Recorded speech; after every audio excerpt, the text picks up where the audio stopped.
Hi, this is Evan, and in this video I'm going to show you how to use the SportsbookScout Odds Screen. First, before we get into some of the setup, I wanted to go through just a few points on why having an odds screen in a spreadsheet is useful.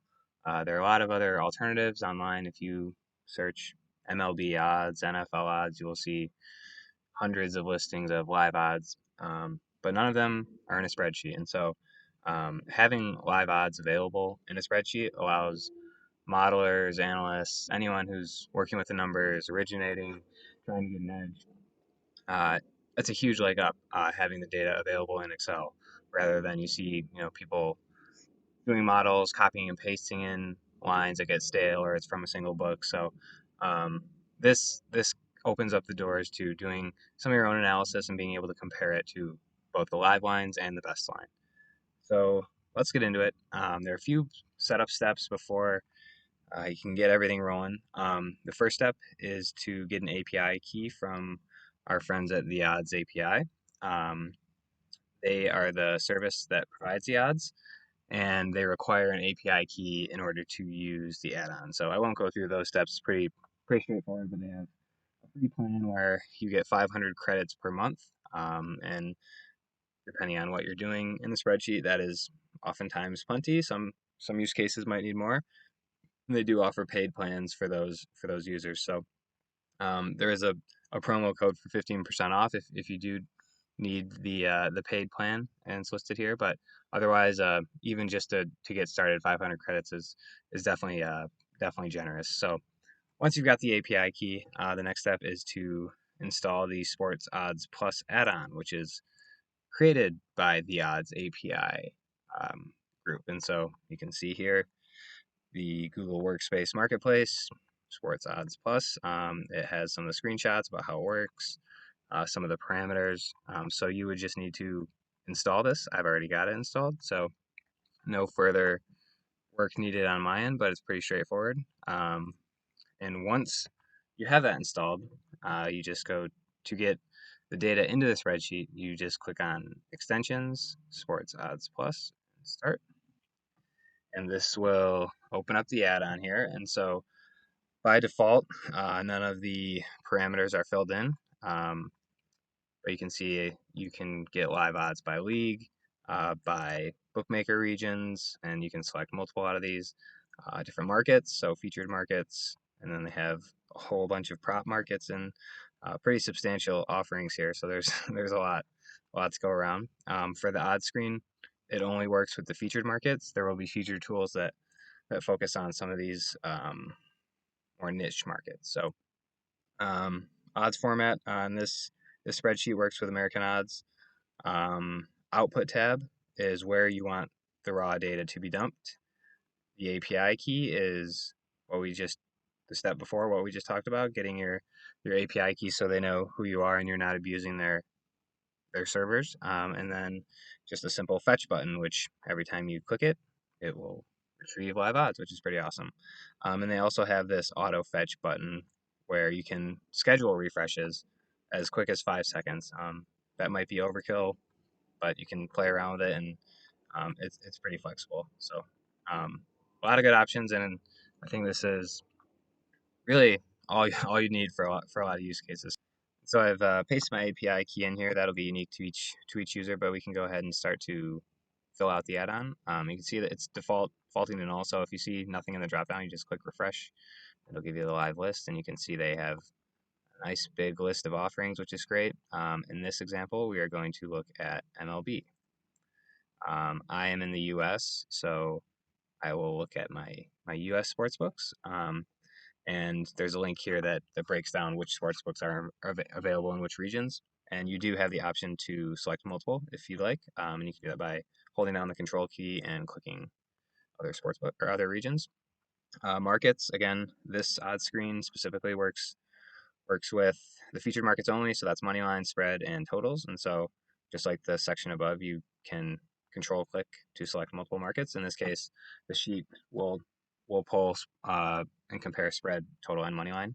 We want American odds, and then the output tab will be as we refresh, it'll give you all the tabs in your spreadsheet as options, and we want it to dump in the ref data tab. And that is where a lot of the formulas and everything kind of comes together. So it will need to have these settings. So once you've got everything filled out, we can hop over to the ref data tab here. And this is an example of what the output will be. And so not many people will care too much about this because a lot of the things are calculated, but in case you do want to go into the raw data and do some of your manual analysis, these would be the raw data points here.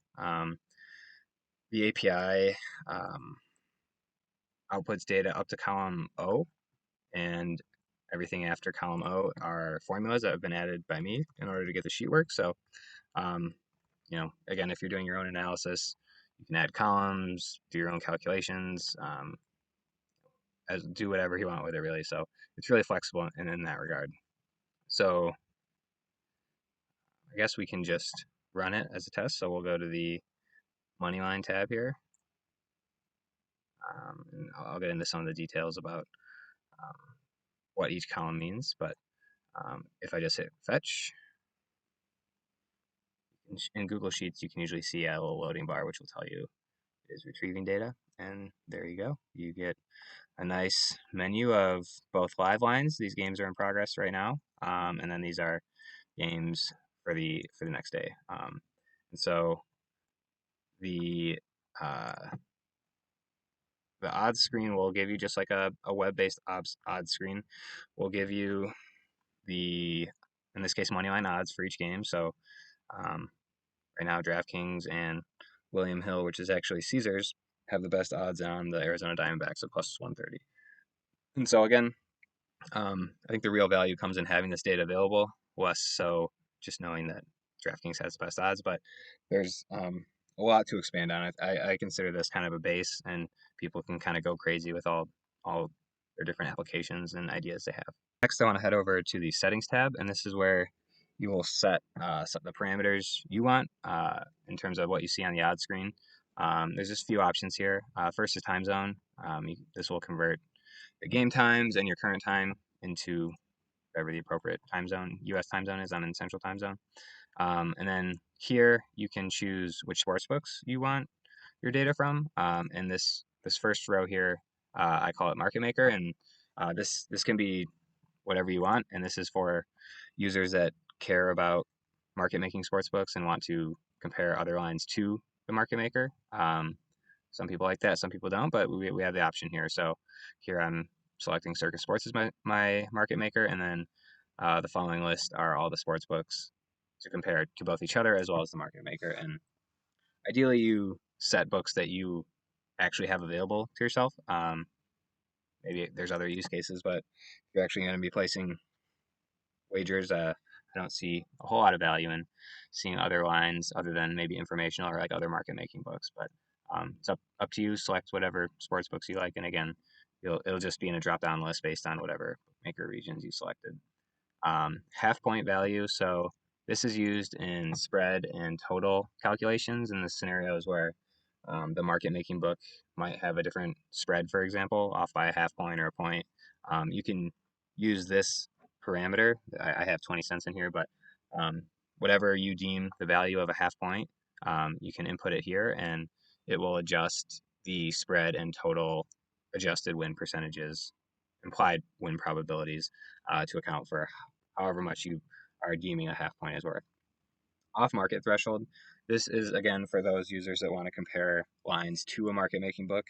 I have the default as minus 2.5%, meaning there needs to be at least a 2.5% edge against the market-making book to populate the best bets tab, which you can see here, which we'll go over in a few minutes. But you can raise that, lower it, depending on how strict you want to be and how picky you want to get with which odds you see as showing as good value. And then the delay parameters here, these are kind of shorthand to just give you an idea of, again, this is probably more for some of the traders or line chasers, steam chasers, whatever you want to call them. It'll give you a quick view of how old the line is. In some cases, it can be as low as 10 seconds. In some other cases, it could be on the order of minutes. The API updates every 5 minutes, give or take. There are plans to improve that to 2 minutes, but when you fetch the data, you might catch it right after the API updated. And so it's worth worth knowing how stale some of the lines are. And in my experience, it's been pretty good, usually within a minute or two on most of these. Now let's get into some of the real reason you're here is, and that's the odds screen. So we have three tabs: spread, total, and money line, which will compare the main markets. And again, you'll see that the sports books we selected in the settings tab are outlined here. And I've highlighted again the market making sports book here in their lines. And so I switched over to NBA. And so you can see that in this case, Circa's got the Bulls at +5.5, and you can see what other sportsbook also have them at. So that's pretty straightforward if you're familiar with an odds screen. One column to check on is the hold percentage, which again is somewhat standard for odds screens. A lower number is better. Basically, it tells you the spread between the best odds on each side and how much of a take there is. So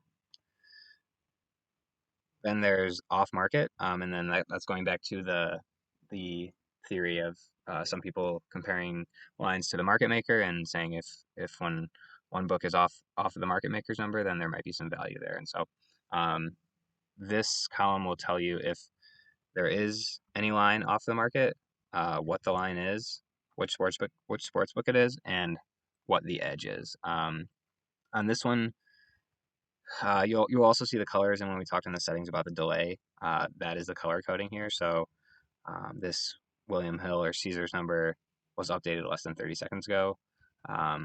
These BetMGM numbers were updated between 30 seconds and 2 minutes ago, and then this FanDuel number was updated more than 2 minutes ago. And so, again, that's configurable depending on whatever you're comfortable with, but it is nice to know, again, if you're a time-sensitive trader, that will be important information for you. And so this will give you, again, like not too different from a traditional odds screen, but it opens up the flexibility to pare down some of the noise and some of the things that really you probably don't care about. And so you'll see similar things here on the totals tab, as well as the money line tab. And so again, if you want to change these sports books, you would do that in the settings, and it would change it across all tabs. There is also a best bets tab, which is an aggregation of each of these three tabs. And so again, this is working off of the market making model, where only finding bets that are different than the market maker, whatever market maker you deem. And so again, I don't know if there's actually a 10 or 14% edge, highly unlikely. So it's worth spot checking and kind of the numbers you input and doing some sanity checks. But this, if all you did care about was hunting value, then you could sit on this screen, watch it refresh, and then if you feel comfortable with them, firing away on any lines that you see as off or having some value. The last tab I have here is really just a dummy tab, but it's labeled projections, but it's really just highlighting that you have full control over this data and you can transform it or alter it in any way you see fit. And so if you're doing some of modeling in Python or other programming languages, or even within Excel, you could lay out however many tabs you'd like. You could reference either the odds from the odds screen tabs, or you could go right to the data source if that's easier, if you're familiar, savvy with Excel. But it opens up a lot of options in terms of comparing your lines or incorporating other data that you might deem important, and that could be, importing data like injuries or, Twitter alerts. The list goes on and on. But the idea is, especially with it being a Google Sheet, it's online, and you can import other data sources as well as incorporate any analysis or math you want to do on top of these numbers. So really a lot of flexibility, and that's the main benefit of having it in a spreadsheet. Is it's very cumbersome to copy paste or realize you were working off of lines that aren't available anymore. So the odds screen here should provide a lot of value in terms of saving you time and energy and not having to rework, because it's hard enough betting on sports, especially if you're doing it in an analytical way. And any time and energy you can save is that time well spent. So that's the summary of the Sportsbook Scout odds screen. Please reach out if you have any questions, comments, ways I can make this better. I'm always open to feedback, and trying to make this as valuable as it can possibly be for the sports betting world and stuff. Thanks for watching, and best of luck.